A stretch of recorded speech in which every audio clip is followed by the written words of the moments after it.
The novel coronavirus, or COVID-19, has been the great equalizer in some respects. It does not discriminate between races nor between the economic strata when it comes to transmissions. However, it does seem to disproportionately affect those in the lowest economic classes who are the most vulnerable, and this is something that we've seen across the world.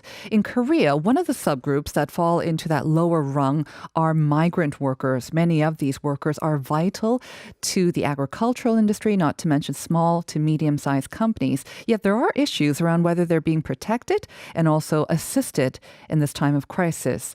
So, to discuss the impact of the pandemic on migrants and their livelihood, we are now joined by our regular contributor, Alex Sigrist. Good morning. Good morning. Thank you for letting me on.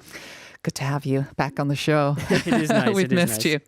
All right. So we're talking about migrant workers. And this is an issue, I guess, that has not been in the spotlight too much here in Korea. We saw it in Singapore because that sort of after they kind of managed to control the first outbreak, they saw a huge second outbreak centering around the migrant workers and the sort of cramped dorms that they were in. But here in Korea, not so much. I mean, we have heard some news about how the agricultural industry and small and medium-sized companies are being affected by the lack of migrant workers, haven't we? So there is some concern about that.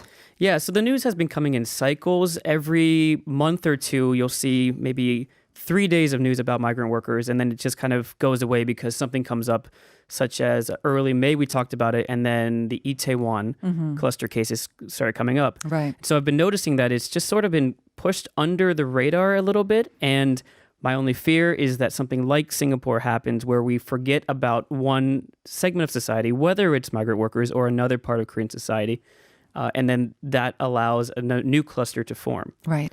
And before we really go into our sort of topic in depth, I have to say migrant workers covers almost all foreign workers who have left their home country to come and live in Korea. And we do have a very, very large population of foreigners who are living and working here in Korea. We're not just talking about day laborers. No. So it is a very big group of people. Yeah, I used to be technically a migrant worker when my plan was to leave. But when you are considering staying long-term or permanently, you sort of switch over into a permanent resident.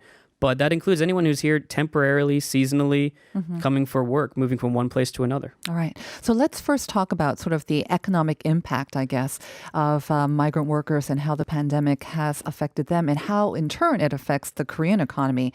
So the WEF, the World Economic Forum, recently expressed concern, right? Not just here in Korea, but the lack of movement caused by the pandemic could have a disproportionate impact on these migrant workers. And then that could have an impact on everything from the food supply chain to the greater economy at large. Yeah, so there's two ways to look at it from two aspects. One of it is, of course, the economic side. It's difficult to not only move to Korea, but also to move from Korea back to your home country. And that leaves a lot of people in limbo if visas aren't taken care of or you're not able to get new workers coming in. And as you mentioned, it's talking about the fishing industry, the agricultural industry, the manufacturing industry. It has an impact on the ability to get workers into Korea and allow them to stay. Now, on the flip side, you can look at it from the rights of the worker too, because they are stuck and they're losing access to income. And it's not only them, but also the remittances of who they send money back to their families who also need the income. I think a lot of the workers initially too, at the early onset of the outbreak here in Korea, they did return to their countries because they thought maybe it was safer to go back. Right. But now they're unable to come back and find some work. So the agricultural industry, I know, is very hard hit by this because I think 80% of their workers sometimes are filled by these migrant workers who come from overseas. So they're taking a huge hit. Right. That's happening everywhere. And it depends on what country you're talking about. But the supply chain, especially in the agricultural industry, whether it's bringing meats to the table, or whether it's just bringing agricultural products to the table, there have been blockages. In the U.S., my home country, it's been the meat industry itself. But in Korea, it can be anything from, like we said, the fishing industry or even just farming the fields, where if you're missing one part of that supply chain, it makes prices go up and it also just causes it not to get to the markets. But there must be also a discrepancy among the industries that need these migrant workers And then the huge population that are still here in Korea that are maybe unable to return to their home countries, like you mentioned. As you said, you were sort of a former kind of migrant worker, Yes. technically as well. I imagine there was a personal kind of reason why you also wanted to talk about this topic today, didn't you? Well, one, I've always, of course, been interested in, I don't want to say foreigner rights, but kind of foreigner issues that come up. And I have friends who are seasonal workers. I have friends that come and go. And of course, I have friends that are more permanent. But what really got to me was the mask story, and not about the stories in the news, but I actually was going to one of those Baekban places, getting a Korean lunch, sitting down by myself, and a bunch of migrant workers and their Korean counterparts came in. Okay. And I noticed that basically the Koreans all had the K94 masks, and all the migrant workers were just wearing bandanas. Now, it could have been because the industry was construction, and maybe there's something that makes it difficult to breathe and work. But I just started questioning, what is it that prevented them from getting the masks? And that's where I started wondering, okay, well, if they don't get masks, does that leave other parts of society at risk as well, like the Singapore incident? And so I just went through the possibilities in my head of what it was. Was it their lower wages that makes a mask relatively more expensive, which is also true since migrant workers are generally underpaid compared to the rest of society? Or was it the early stages of not having the right ARC card or the health insurance?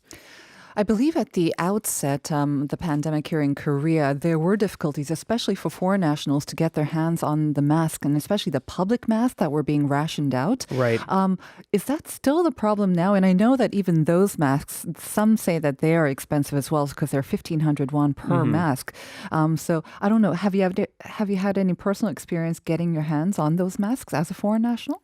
So as someone who has his ARC card, now called a temporary registration card, I've not had a huge problem, unless I forget the day that I'm supposed to go in. But I think what it comes down to, if you're someone who doesn't have that card or doesn't have the insurance, you then have to buy it at a convenience store. And a convenience store, usually it's a little more expensive. You can see it up to double the price of what you're paying for, and you may not even get the N94 mask. Right. So again, it's not impossible to get, but when you take someone who has, let's say, minimum wage income, and then you take a percentage of that income that goes to masks, you start losing your money very quickly that you have for not only disposable income, but to just pay for things like housing and other things like remittances. Right.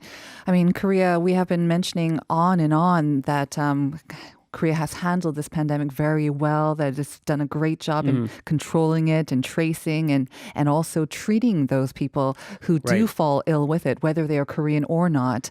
But there are invariably going to be some cracks and people who fall through those cracks. And it's not just the masks, so I imagine, for those migrant workers or foreign nationals who are working here in Korea. There's a lot of supports systems that are kind of we take for granted as Koreans. But for those who are not native Koreans, maybe it's very difficult, and that can mean all the difference, whether they can find work, whether they can keep their jobs or not. It could be anything, right? Like even childcare. Exactly. And one thing that we learned kind of in the last few months is that a lot of people have had difficulty with not only childcare, but also language learning. A lot of these migrant people who come in need some access to language education so they can fit into society, or maybe they're even migrant, marriage spouses who have come in from other countries. And a lot of these places have shut down because of social distancing. For example, at many of the multicultural family support centers, they have taken away is a strong word, but they have gotten temporarily halted some of these childcare services, and a lot of mothers would actually use those services while learning a language. But those classes, of course, those in-person classes have also been suspended. So we've lost a little bit of that kind of community access to language learning.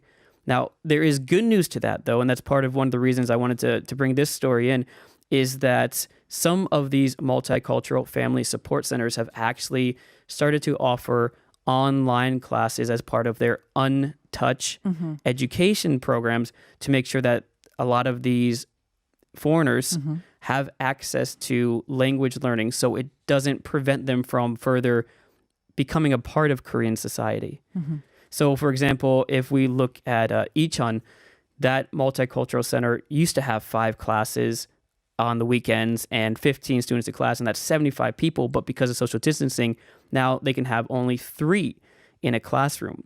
But after teaching their employees how to use the internet as a resource and how to use it to teach online classes, they've been able to offer online live classes, but also they've been able to have just lectures that are online and available to foreigners permanently. So they're reaching more people through these online classes and bringing more benefits to a greater sort of foreign community. Yeah, interestingly enough, it's not just in Korea as well. They do offer classes that then go out to certain countries in Asia who could benefit from it as well, or who have a lot of people who travel to and from Korea. So it is reaching a lot more people. So it's kind of a nice thing.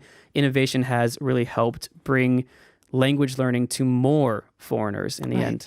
It's a good point that you bring up. I mean, we kind of think of just jobs lost or, not being able to return to one's home country or come into Korea to find work. But it's these other sort of support services that maybe we kind of take for granted and we think maybe they're not that essential, but they are essential if you want to continue to work and live here and become an integral part of society here. Yeah, and so hopefully these types of systems do spread to different multicultural centers, and we make sure that people don't fall through the cracks in general. Thank you very much for bringing that important topic up, Alex.